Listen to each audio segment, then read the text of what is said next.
मां सीता महाराजा जनक की पुत्री कैसे बनी, इस पर बड़े रामायणों में पुराणों में अलग अलग भिन्न भिन्न संदर्भ मिलता है। प्राचीन काल की बात है, पद्माक्ष नाम के एक राजा थे। उन्होंने मां भगवती लक्ष्मी की बड़ी कठिन आराधना उपासना करी। माता लक्ष्मी प्रसन्न हो गई। माता लक्ष्मी बोली कि क्या चाहिए पुत्र, मांगो। राजा बोले कि मेरे मन में अभिलाषा है कि आप हमारे घर में बेटी बन करके आओ। मैया ने कहा तथास्तु, मैं तुम्हारे घर में बेटी बनकर आऊंगी। राजा की तपस्या के प्रभाव से माता लक्ष्मी घर में पुत्री बनकर के आई।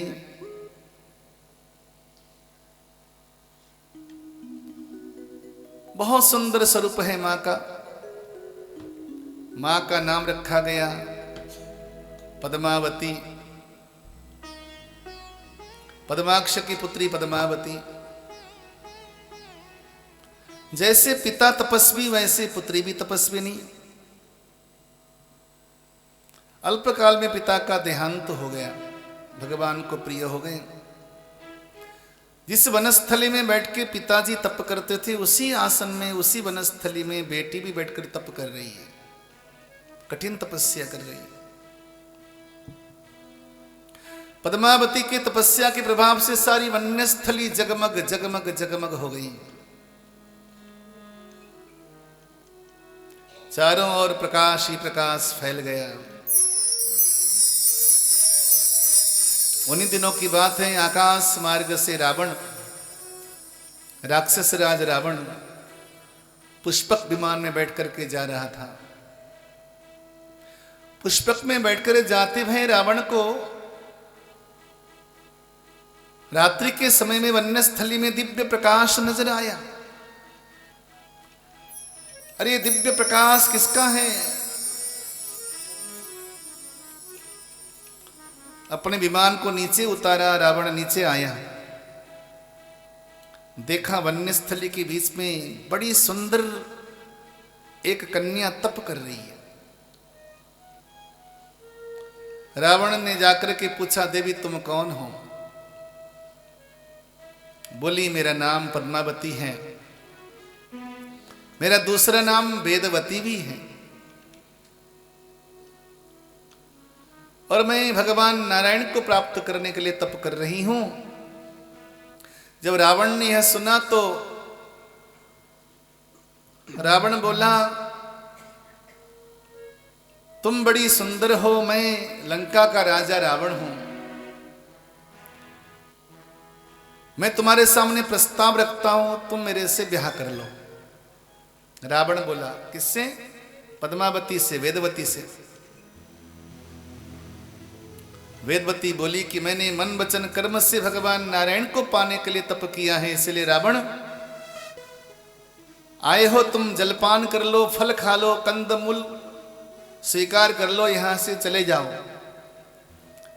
रावण माना नहीं। रावण वेदवती को पकड़ने के लिए,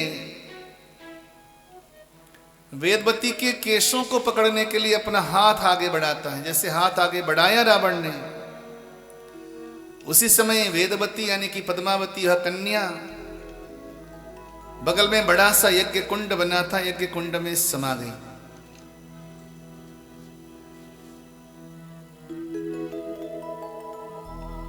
रावण आश्चर्यचकित हो गया। अब उस यज्ञ कुंड में हाथ डाला रावण, बड़ा दिव्य दृष्टा था। रावण बड़ा ही ज्योतिषी था, दिव्य दृष्टा तो था ही। यज्ञ कुंड में जैसे हाथ डाला, हाथ डालना था, उस यज्ञ कुंड के बीच से उसे दिव्य सोने के 24 कैरेट गोल्ड के आभूषण मिले। उस सारे आभूषणों को रावण ने एकत्रित किया, इकट्ठा करके उन आभूषणों को एक बक्से में बंद कर दिया। बक्से में बंद करके रावण उस बक्से को लेकर के चला। जैसे लंका में पहुंचा, लंका में पहुंचते ही अपने कक्ष में उस बक्से को रख दिया। रावण की पत्नी मंदोदरी, मंदोदरी भी बड़ी दिव्य दृष्टा नारी, बड़ी तपस्विनी नारी थी। रावण की गतिविधियों पे उसे शंका उत्पन्न हो गई। बोली, ये बक्से में क्या लेकर आए हो, खोलो इसको। रावण बोला, नहीं कुछ नहीं, इसमें कुछ नहीं है। मंदोदरी बोली, नहीं कुछ नहीं, नहीं खोलो इसको, क्या लेके आए हो। जैसे बक्सा खोलना था देवियों सज्जनों, उस बक्से के भीतर तो एक दिव्य सुंदर अद्भुत कन्या। मंदोदरी बोली, रावण यह कन्या तुम्हारे सर्वनाश का कारण है। तुम जिसको लेकर के आए हो ये तुम्हारा काल बनेगी। इतना सुनना था, रावण भयभीत हो गया, क्योंकि वो वेदवती जब अग्नि में कूदी थी, अग्नि में कूदते समय वेदवती बोली थी, रावण मैं तुम्हारे सर्वनाश के लिए दोबारा लौट करके आऊंगी, ऐसा बोलकर कूदी थी नीचे। रावण भयभीत हो गया, अब क्या करें। तो मंदोदरी बोली, एक काम करो, इस बक्से को ले जाकर के अपने सबसे बड़े शत्रु के खेत में ले जाके गाड़े आओ, दफना के आओ इसको। उन दिनों में रावण के सबसे बड़े दुश्मन महाराजा जनक थे। रावण में और जनक में ये अंतर था, रावण वेद शास्त्रों का कर्मकांडी ज्ञानी था और महाराजा जनक ज्ञान शास्त्र के ज्ञान के प्रकांड विद्वान थे। रावण का प्रतिद्वंद था महाराजा जनक के साथ था, इसीलिए उस बक्से को उठा करके ले गया, ले जाकर के महाराजा जनक के खेत में ले जाकर उस बक्से को गाड़ दिया। गाड़ना था, दफनाना था।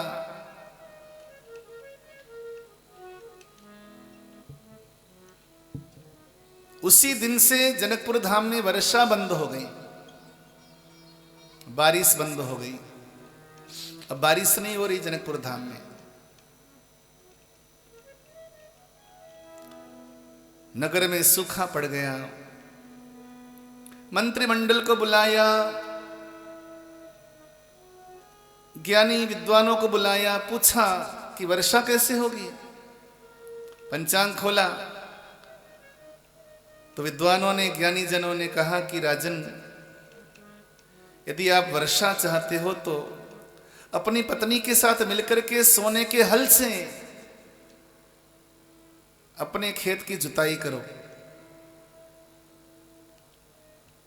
अब तो पति पत्नी दोनों मिलकर के खेत की जुताई करने लगे। जुताई करते करते अचानक जाकर के हल का जो नोक है वो जाकर किसी पत्थर में, किसी वस्तु में अटक गया।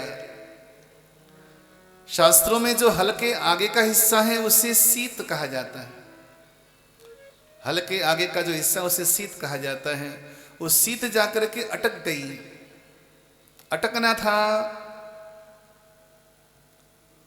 मिट्टी हटाया गया, किसी पत्थर में, किसी कठोर पदार्थ में अटक गई थी। मिट्टी हटाया गया तो भीतर से दिव्य जगमगाता हुआ बक्सा बाहर निकल आया। उस बक्से को जब खोल दिया गया, खोलना था, उस बक्से के भीतर तो बहुत सुंदर, अद्भुत सौंदर्य की पराकाष्ठा, अनुपम उस बालिका को देखा। उस बालिका को जैसे ही माता सुनैना ने अपनी गोदी पर उठाया, उठाना था, उसी समय आकाश मार्ग से झरझर झर बारिश होने लगी, वर्षा होने लगी। सीत के नोक के माध्यम से उत्पन्न वह कन्या थी, इसलिए उस कन्या का नाम रखा गया सीता।